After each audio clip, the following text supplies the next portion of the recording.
Rape তো অনেক হয়েছে ভারতবর্ষের ইতিহাস আপনারা জানেন। সেটা কোথায় হয়েছে? বনে, জঙ্গলে, আলাদাভাবে বাসের।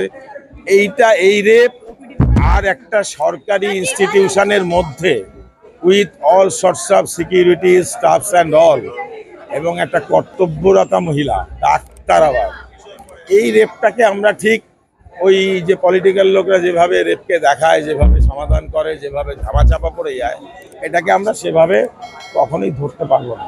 সেই জন্য আমাদের হৃদয়ে অত্যন্ত রক্তক্ষরণ হচ্ছে, এবং এই রেপটা একটা সিম্বলিক হয়ে দাঁড়িয়েছে যে ভারতবর্ষের কোনো মেয়েই আর সেফ নয়। তার জন্য দেখো যে মেয়েরা রাত দখল করো, এরকম একটা প্রোগ্রামে আপনারা জানেন জলপাইগুড়ির লোক কিরকম স্পন্টেনিয়াস সারা এসছে। এটা কিন্তু আমরা কিচ্ছু ক্যাম্পেন করিনি, তারা নিজেরাই করেছে এবং আমাদের পাশে এসে দাঁড়িয়েছে। তাহলে এরকম একটা ঘটনার যদি সুবিচার না হয়, তাহলে তো আমরা নিজেদেরকে মানুষ বলে পরিচয় দিতে পারবো না। ডাক্তার তো অনেক দূরের কথা, ঠিক আছে। আমরা সেই জন্য জানি রুগীদের কষ্ট হবে। আমরা তা সত্ত্বেও ওপিডি বন্ধের যে ডাক সারা ভারতবর্ষ জুড়ে, আমরা সেটাতে সামিল হয়েছি। কিন্তু পরে ভাবলাম যে আমরা এমার্জেন্সিটা খোলা রাখি, এখানে তো গরিব লোক, এরা কিছু বোঝেও না, তাহলে এদের পরিষেবা থেকে বঞ্চিত করা যায় না। আমরা কোনো চাপের কাছে কিচ্ছু করি না, আমরা স্বেচ্ছায় এটা করছি।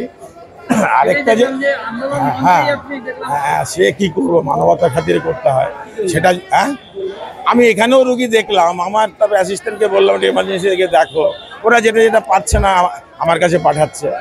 আর যেটা আমার সবচেয়ে বড় করে বলার কথা, যে আপনারা সাংবাদিকরা এটা মানুষের কাছে ভালো করে স্পষ্ট করে লিখুন যে দেখুন, আজকে একটা পলিটিক্যাল লোকরা হঠাৎ করে বন্ধ রাখে, মানুষ হাসপাতালে আসতে পারে না, মানুষ কিন্তু ট্যাপও করে না, কারণ রাজনৈতিক নেতারা ডেকেছেন। বা একটা ভূমিকম্প হলো, বা একটা সাইক্লোন হলো। এদিন সাইক্লোনটা হয়েছে ময়নাগুড়ির ওই গ্রামের লোক এসেছিল হাসপাতালে, আসতে পারেনি, একদিন পারেনি, দুদিন পারেনি, 3 দিন পারেনি, এটা কোনো ইস্যু হয় না। কিন্তু আজকে সুশ্রী দেওয়া হচ্ছে যে ডাক্তাররা কাজ করছে না, মানুষের অসুবিধা হচ্ছে। মানুষের কাছে আমি করজোরে বলবো, ডাক্তাররা কোনোদিন রুগীদের বঞ্চিত করতে চায় না। কিন্তু আজকে আপনার মেয়ে যদি রেপ হতো, আপনি কি বসে থাকতেন? আপনার বউ কি রান্না করতো স্বাভাবিক? আপনি কি এই সাংবাদিকতা করতে আসতেন? না আপনি শোক পালন করতেন? আপনি খেতেন? আপনার বউ রান্না করতো না? তাহলে সেরকম আজকে আমার মেয়ে মানে নৃশংসভাবে রেপ হয়েছে, মার্ডার্ড হয়েছে, এবং তার কোনো বিচার হচ্ছে না। মানে বিচার যাতে হয় আমরা সেটা চাইছি। এটার জন্য যদি আমি একদিন না খাই, তাহলে আপনিও খেতে পাবেন না, আপনি আমার সাথে শোক পালন করুন। ডাক্তারকে সেইভাবে দেখতে হবে, ডাক্তার তো মানুষ, তার মেয়ে ধর্ষিতা হয়ে যাবে আর সে ডিউটি দেবে। আমরা ভগবান নই, এটা নই। আর আমরা যখন হিপোক্রেটিসের ওথ নিয়েছি, এটা আমাদের বিখ্যাত শপথ, ডাক্তার হতে গেলে ছুঁয়ে বলতে হয়, ওটা আমাদের গীতার চাইতেও বড় জিনিস, সারা পৃথিবীর ডাক্তাররা নেয়, যে আমরা মানুষের দুঃখ দুর্দশার পাশে থাকবো, সাফারিংয়ের পাশে থাকবো। সেটা রিয়াল সাফারিং, সেটা কোনো পলিটিক্যালি ক্রিয়েটেড সেন্টিমেন্টাল সাফারিং নয়। আমি এই কথাটাই আপনারা মানুষকে বোঝান, আপনারাও বুঝুন। আপনারা তারা পেলেই বাইক দিতে শুরু করেন, হ্যাঁ ব্রেকিং নিউজ। ব্রেকিং নিউজটা ছাড়ুন, মানুষ হন, আমাদেরকে মানুষ হতে দিন। আর সব রুগীদের যারা আমাদের পাশে থাকে, আমরা তাদেরকে চিকিৎসা করব। তারা যদি আমাদের পাশে না থাকে, আমার মেয়ে আজকে ধর্ষিতা হয়ে সে আর কি মার্ডার হচ্ছে, এটা যদি আমার রুগী না বোঝে আর কে বুঝবে?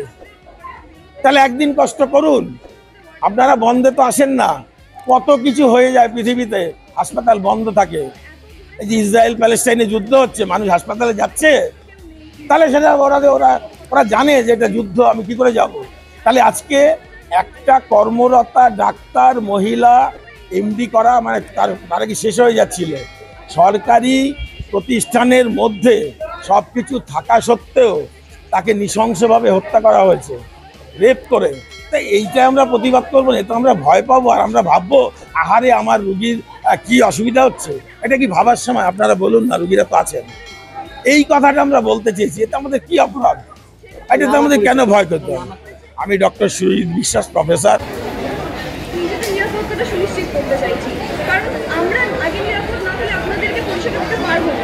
যেখানে আমরাই ধর্ষিত হচ্ছি, আমরাই খুন হচ্ছি হসপিটালের মধ্যেই, সেখানে আমরা আপনাদেরকে জীবন দিতে পারবো না। সেই কারণে একদিনের কর্মসূচি ডাকা হয়েছে এবং পরবর্তীকালে আরও ডিসাইড করা হবে যে পরে কি করা হবে। বাট আপাতত আমরা একদিনের জন্য ওপিডি বন্ধ করেছি, যাতে আগে আমাদের বিচার আমরা চাইতে পারি, যাতে আগে আমরা সুরক্ষিত হই, যাতে আপনাদেরকে আমরা আরও বেশি করে সুরক্ষা দিতে পারি, আরও বেশি করে জীবন দিতে পারি। এটুকুই বলার।